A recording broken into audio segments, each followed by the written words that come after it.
What's going on, y'all? Saint Piper here, aka Black Native. I'm feeling real good today. How you doing? Good? All things working for your good? That's good, man. All things working for mine as well. Thanks for asking. In today's video, I just want to share with y'all that both evil and goodness, right? Righteousness and wickedness are under the control of our one true creator, all right? There's one plan and all things working for our good, right? And if we can't be completely apart from our creator, right? If anything you create cannot be completely apart from you, right?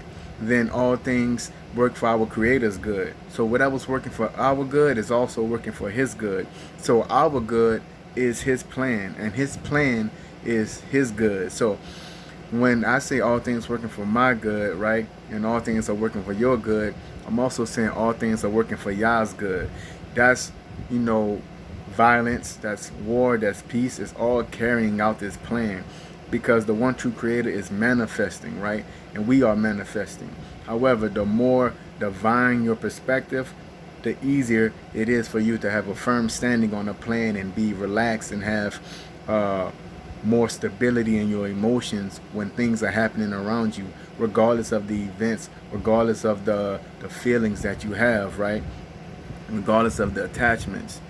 I'm saying this because a lot of people run away from things that they see to be evil, but you have to understand that all things working for our good, and that the things that the tools like that are being used by evil people, the strategies that are being used by evil people like violence or whatever you see to be evil, magic, voodoo, praying, whatever you see to be not right, those are just tools, and they are using them for a certain purpose. And Yah is the creator of all things, right? Now things could be perverted and things can be corrupted, right, based upon your intentions, and your gross perspective. However, those things are still simply tools. I'm making this video more specifically about people who look down on individuals that practice voodoo, who practice good magic, who are afraid of it. I'm not here advocating for you to do anything.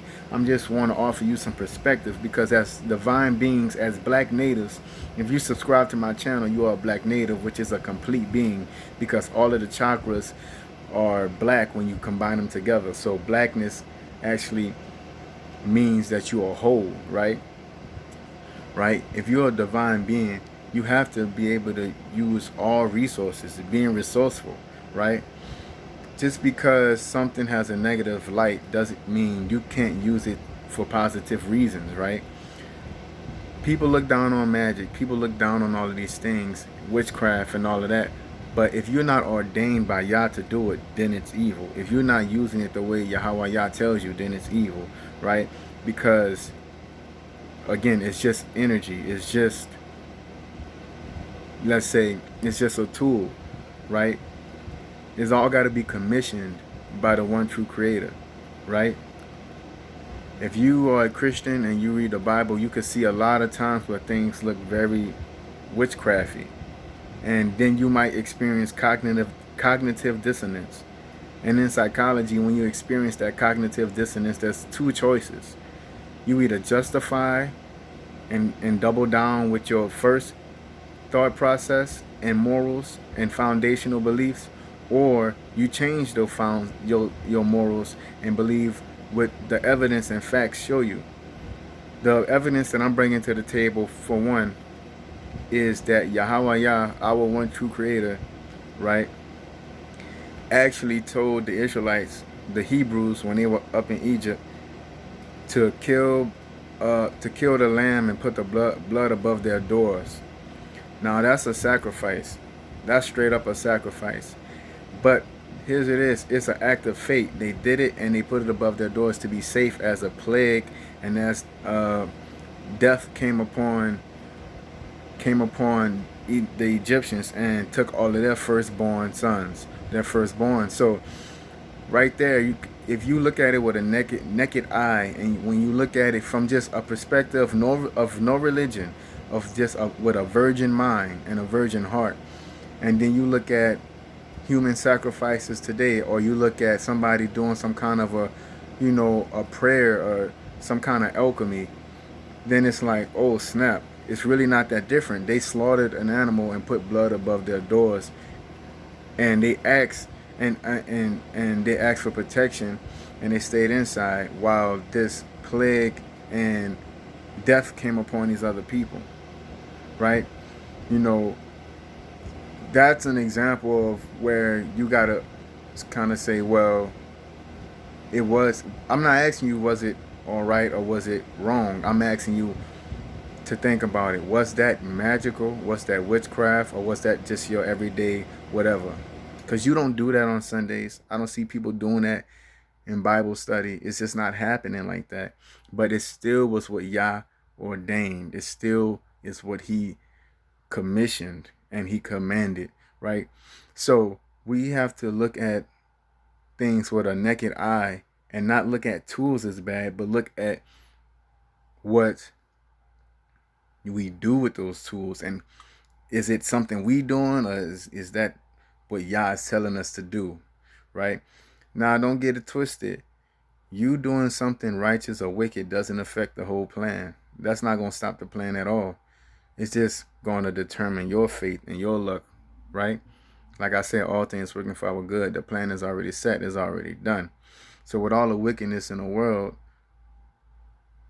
Yah is not just the master of planning and being unstoppable.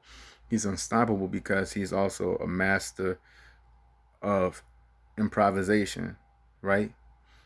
He can fix things. He can make a plan B, or what you think is not supposed to happen is actually supposed to happen. So that's not what I'm arguing. I'm just saying you do what you want. You can use it for good or for evil. But if you want power, power is just power. If I pick up a gun and I shoot a kid, an innocent child, that would be evil. That would be wrong, right? But if I pick up a gun and I shoot someone who's beat me up, breaking into my home, assaulting my family, then that will be righteous and justified. But it's still the same weapon. It's still the same act. It's just different situations and things that are appropriate in terms of Yahawah. And that's all I want y'all to see. We're coming into a time where you're going to have to be resourceful. Faith and praying is going to be the minimum that we should do as chosen people. Visions, powers, spiritual abilities, psychic abilities. That's what we heading to. And if you can't, and when you shut those things out, you're not fully yourself. Because in the Old Testament, they were doing great things. In the Bible, there's things that if you're a Christian and you believe in the Bible, then you should not be surprised about hearing about giants and, hearing about, different split in the sea. If you was to see the sea split today, would your mind be blown, or would you be prepared for that because that's what you sign up for? You got me? So as a chosen people, I just want to let y'all know, get the wisdom that you need. Don't be scared. Don't be afraid of things. Fear is not of Yah. You're not supposed to be afraid of anything. There are powers and there are resources for us to use, right? But you got to have permission from Yah and direction so you can do it appropriately and properly. All right? And that's not just what I mentioned in the examples I mentioned, like not just weapons and not just, it could be anything. It could be anything. All things are just power and energy. But you got to use it the way Yah says to use it, or else it's evil. Right? Because, like I said, there's war, there's violence, but there's been war that people have done in the name of Christianity. There's been war in the name of just straight up Yah, and there's been war in the name of straight up freedom, freeing ourselves. The Israelites were always fighting. That's just facts. So, yeah, man, love y'all.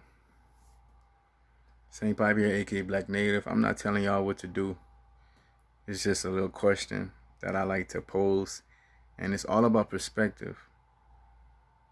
When you wake up in the morning, a positive affirmation that you should ask for is you should ask for a divine perspective and tell yourself that you do have divine perspective, so you can see what I see or see what Yah sees. Peace.